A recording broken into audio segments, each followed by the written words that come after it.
Ghaziabad border पर किसान आंदोलन के बीच आज जो कुछ भी हुआ उसको देश देखा और शायद कुछ लोग उसमें से शर्मसार हुए होंगे। विनाश काले विपरीत बुद्धि वाली बात मैं अक्सर कहता रहा हूं और वह चरितार्थ होता नजर आ रहा है। आप लोग देख रहे हैं कि जैसे जैसे किसान आंदोलन में त्रासदी बढ़ती जा रही है, किसानों की बदहाली बढ़ती जा रही है, 3 काले कानूनों के खिलाफ जिस तरह से राकेश टिकैत के नेतृत्व में किसान पूरे देश से कह लीजिए या हरियाणा पंजाब से ज़्यादा तादाद में जो है जुटे हुए महिला पुरुष हर उम्र वर्ग के किसान आंदोलन पे उतरे हैं और अपनी बात को शांतिमय पूर्ण तरीके से रख रहे हैं, लगे हुए हैं। उनको तोड़ने का हर हथकंडा सरकार अपना रही है और यह करके सरकार अपने आप को कितना मजबूत कर पाएगी या सरकार क्या सिद्ध कर पाएगी, यह बात समझ के परे है। खैर, यह आज से नहीं है, मैं आप लोगों को कभी और किस्सा सुनाऊंगा। यह हुआ है कभी नाजी पार्टी के मुखिया, जिस तरह से हिटलर की कहानी आप लोगों ने सुना होगा।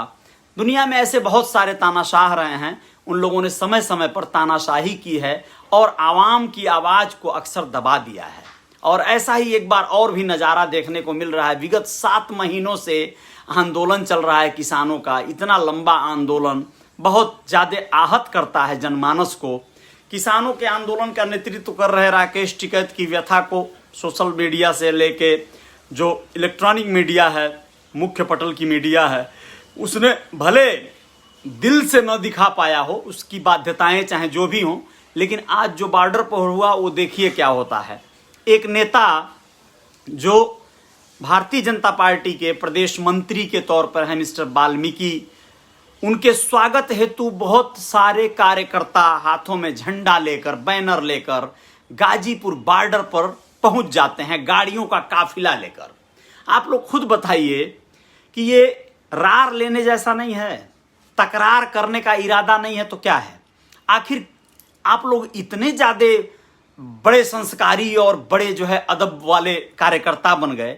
आप लोग गाजीपुर बॉर्डर पर यूपी गेट पर पहुंचकर अपने नेता का स्वागत करने के लिए बड़े आतुर हो गए। बहुत अच्छी बात है, लेकिन वहीं जब किसानों का आंदोलन चल रहा है तो बगल में जाकर आप लोग नारेबाजी करेंगे, शोबाजी करेंगे, तो यह तो अनायास ये अपने आप को आ बैल मुझे मार जैसी बात हो गई ना।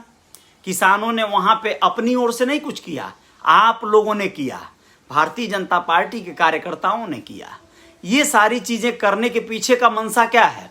किसान आंदोलन को तहस नहस करने का यह एक ट्रायल था, यह एक क्या था, डेमो था, यह इस तरह का एक एक्सपेरिमेंट था कि क्या प्रतिक्रिया मिलती है। फिर बड़ी जो है लॉबी को भेजेंगे, पहले थोड़ा सा देख लें, मतलब एक मॉक ड्रिल करने जैसा था, समझ गए?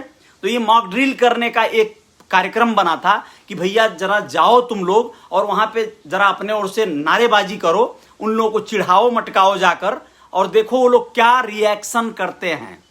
रिएक्शन होना स्वाभाविक है।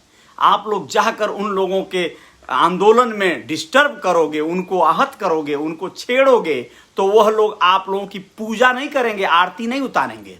7 महीने से जो लोग वहां पर अपनी मांगों को लेकर परेशान है, बदहाल है, अपना घर परिवार छोड़कर जो लोग अस्थाई घर निर्माण या अस्थाई कह रहे हैं, पक्का मकान बना के, महल और किले बनाकर वहां पर परदेसी बने हुए हैं, उन लोगों को जाके ये क्या तरीका है उनसे गुलछर्रे करना, उनसे नैन मटक्का करना। महिला कार्यकर्ता, पुरुष कार्यकर्ता सभी लोग पहुंच के अपने नेता का स्वागत हेतु उनके बगलिए में जाके चुकरोगे तो तुमको वो लोग जो है पूजा करेंगे। बहुत कम कुछ हुआ है, गाड़ियों को क्षति पहुंचाया किसानों ने, ऐसा दिखाया जा रहा है ना कैमरों में, वो कुछ भी नहीं हुआ है। अच्छा हुआ कोई हताहत नहीं हुआ, वहां तो बहुत सारी लाशें गिर जाएंगी। मुझे लगता है यही हालात रहा तो मैं दावे के साथ कह सकता हूं राकेश टिकैत जैसे किसान नेता को यह कहीं ना कहीं अलग अलग तरह के मुद्दों में फंसाकर जेल भेजने की योजना चल रही है। बहुत बड़ी तादाद में किसानों की हत्या करने की योजना चल रही है।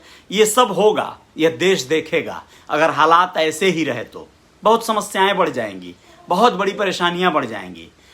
पुलिस प्रशासन चूंकि शासन सत्ता के दबाव में काम करती है, पुलिस हर हाल में शासन के देखरेख में काम करती है। मनोहर लाल खट्टर जी जो हरियाणा के मुख्यमंत्री हैं, उन्होंने कह भी दिया है कि शांतिमय तरीके से काम करिए, नहीं तो हम लोगों को सख्त कदम उठाना पड़ेगा। भैया आप सख्त कदम ही तो उठा रहे हैं। आप लोग जब से लगे पड़े हैं तो उठा रहे हैं और भी सख्त कदम उठाने के लिए मौका दे रहे हैं आप लोग। किसानों पर आरोप तरह तरह के लग रहे हैं, तमाम तरह के हत्या, बलात्कार, शराब, तमाम तरह के योजनाबद्ध तरीके से बड़ी भीड़ में उनके कुछ लोगों को, अपने लोगों को छोड़ दिया जा रहा है बहला फुसला कर कि भैया जाओ वहां पे कुछ गेम बजाओ, क्राइम करो, और फिर इन लोगों को उठा के पैकअप करते हैं। तो ये सारा चीज खेल चल रहा है बॉर्डर पे, और आज उसका एक जीता जागता नमूना देखने को मिला। भारतीय जनता पार्टी के कार्यकर्ता पहुंचकर वहां नारेबाजी कर रहे थे, उन लोगों को डिस्टर्ब कर रहे थे, और यह करना एकदम सरासर गलत है। उनको सहयोग जो नहीं कर सकता है किसानों को, उन लोगों को जाके विरोध करने का कोई अधिकार नहीं है। वो लोग गलत कर रहे हैं। इस देश में आंदोलन करने का हक हर किसी को है, हर किसी को अधिकार है, उसे करना चाहिए। किसान वही कर रहे हैं। सरकार को आगे बढ़कर उनकी मांगों को समझने, बुझने और उसका निस्तारण करने का प्रयास करना चाहिए। यहाँ तो मुंह फुलाकर फुफ्फा होकर जो है फुफ्फा जैसे बैठ गए हैं, जैसे शादी ब्याह में लोग जाते हैं और दूल्हा के फुफ्फा बन के जो है रिसियाए रहते हैं, भात नहीं खाएंगे जब तक जो है नेग न छुआ और बन्ना खोलाई नहीं मिलेगा। उस तरह से हो रहा है। यहाँ पे जिद पे हो गया है मामला कि हम जो कानून बना दिए उसमें कोई खामी कैसे निकाल दिया। ये तो नाकामी छुपाने जैसा है। और आने वाले समय में जो जैसा हालात बंगाल के चुनावों में किसानों ने करवा दिया, वो हालात पूरे देश में होगा, इसमें कोई संदेह नहीं है।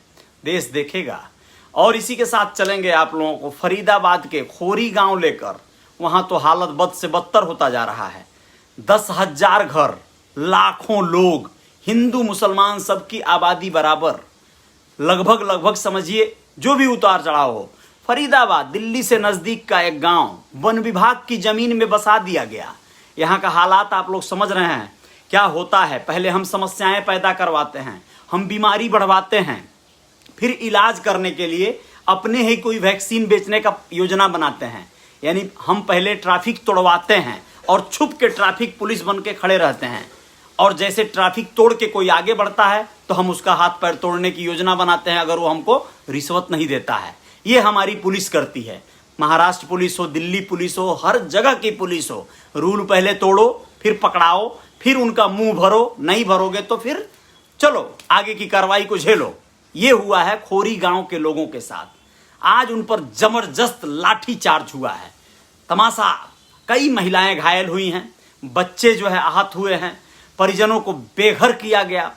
चूंकि सुप्रीम कोर्ट का आदेश है, माननीय सुप्रीम कोर्ट कहना बेहतर होगा, हमारे देश की सर्वोच्च अदालत, यह आदेश 7 जून का है कि भैया खोरी गांव को खाली कराओ। वन विभाग की जमीन है। चूंकि वन विभाग ने दायर किया था एक याचिका, वह मुकदमा जीत गए हैं, और उसे इसके पहले भी 2-2, 3-3 बार अल्टीमेटम देकर खाली कराने का प्रयास किया गया था, लेकिन वो खाली नहीं कर रहे थे लोग। कैसे करते? उसके लिए थोड़े चाहे ज्यादा रिश्वत कहिए, अवैध रूप से कहिए, थोड़े से पैसे में जमीन मिलता है क्या, यह न जानते हुए भी, उसका न कोई कागज न डॉक्यूमेंट कुछ भी न पाकर भी बस बसाने के लिए कोई ऑर्डर कर दिया। चाहे वो पुलिस वाला है, चाहे वो नेता है, दलाल है, भू माफिया है, उन लोगों ने कह दिया कि लाओ 5,000, लाओ 10,000, लाओ 20,000, और हमने अपना खोली छका लिया, अपना एक आशियाना बना लिया। अब धीरे धीरे वो कच्चे मकानों से लेके अब पक्के मकानों तक वहां पे बन गए। पानी, बिजली, सारी व्यवस्था वहां पे दे दी गई, शासन उसी नेताओं के द्वारा। यहां तक कि स्थानीय सांसद वगैरह के द्वारा मार्गों का उद्घाटन भी करवा दिया गया। लेकिन आज वही शासन सत्ता नदारत है वहां से। वो पुलिस वाले जो लोग रिश्वत लेकर चले गए, इन लोगों से पैसे लेकर चले गए, उन लोगों का पता नहीं है। जो लोग जमीन बेचकर, जो दलाल भू माफिया चले गए पैसे लेकर, उनकी तिजोरियां तो भर गई। अब ये बदहाल हैं गांव वाले। खोरी गांव के लाखों लोग बेघर होने के लिए बस तरस रहे हैं। 10 दिन से बिजली पानी सब काट दिया गया है। बदहाली भरा जीवन। सोचिए आप क्या गुजर रही होगी, क्या हालात होते हैं। लाइट में हम लोग अगर 1 घंटे न रहें तो क्या दशा होती है, आप लोगों से बेहतर कौन जानेगा। बहुत कष्ट की बात है। उनको बसाने का, पुनर्वसन की कोई न कोई योजना अगर सरकार नहीं बनाएगी तो 1 लाख से ज्यादा लोग कहाँ जाएंगे। कुछ किसान नेता वहां पे आए, उन लोगों ने कहा कि यह गलत हो रहा है, इस पर कुछ न कुछ कार्रवाई हो, अन्यथा हम लोग इनको लंगर खाना तो अपने बॉर्डर पर कुछ समय के लिए देंगे, लेकिन यह अस्थायी विकल्प नहीं है। सरकार को आगे बढ़कर इसमें कुछ न कुछ दखल देकर कुछ रास्ता निकालना चाहिए। वोट लेने के लिए सभी लोग इन बस्तियों में तो जाते हैं, लेकिन आज उनकी सुध लेने के लिए कोई नहीं जा रहा है। बहुत दुर्व्यवस्था है। ज्यादा आबादी दिखाया जा रहा है टेलीविजनों पे, मुस्लिम आबादी को। बच्चों को दिखाया जा रहा है। हिंदू मुस्लिम बाद में होगा, मानव धर्म भी तो कुछ होता है। क्या होगा, वो मुस्लिम होंगे हिंदू होंगे बाद की बात है, लेकिन जो बच्चे छोटे छोटे हैं जो त्रासदी झेलेंगे, लाठी गोली चार्ज और सारी चीज़ों को झेलेंगे, उससे क्या होगा, देश में कैसे हालात बनेंगे, आप लोग समझ सकते हैं। क्या होना चाहिए, आप लोग जरा कमेंट करके ज़रूर बताइएगा। इंतज़ार रहेगा आपके कमेंट के आधार पर, शायद हमको भी कुछ मार्गदर्शन मिलेगा। खोरी गांव फरीदाबाद के लोगों के लिए क्या विकल्प होना चाहिए, सरकार को या वहाँ की नगर पंचायत को बढ़ के आगे आना चाहिए या नहीं, उन्हें कहीं और बसाना चाहिए या नहीं। वन जंगल खत्म हो रहे हैं देश से, यह सत्य है। जंगलों पर अतिक्रमण करने वाले लोग, कब्जा करने वाले लोग सरासर गलत हैं। वो सारे लोग गलत हैं जो अवैध रूप से जमीन खरीदने का यहाँ पर कार्य किए, उन लोगों ने गलत किया। लेकिन अब जब आबादी बड़ी हो गई तो उनको तबाह करने का जो क्रम चल रहा है, तो ये पहले कर देना चाहिए था। पुलिस सक्रिय पहले हो जानी चाहिए थी, नेता पहले इस पे आवाज उठा दिए होते लोग, तो कितना बढ़िया होता जब वहां 100 परिवार होता, सोचिए। लेकिन आज 10,000 परिवार हो गए, तो फिर जो है लोगों की नींद खुली है और ये हो रहा है कि इनको हटाओ। यानी आप रोग को बढ़ाते हैं, फिर दवाई करने और ऑपरेशन करने की योजना बनाते हैं। जय जयकार जारी रहेगी। रियल रिपोर्टर न्यूज पर आप लोग थे, पेज पर हैं तो फॉलो कर लीजिएगा। अगर आप लोग चैनल पर हैं, यूट्यूब चैनल पर, तो सब्सक्राइब कर लीजिएगा। जय हिंद, जय भारत। कुछ और खबरों के साथ कल मुलाकात होगी। शुभ रात्रि।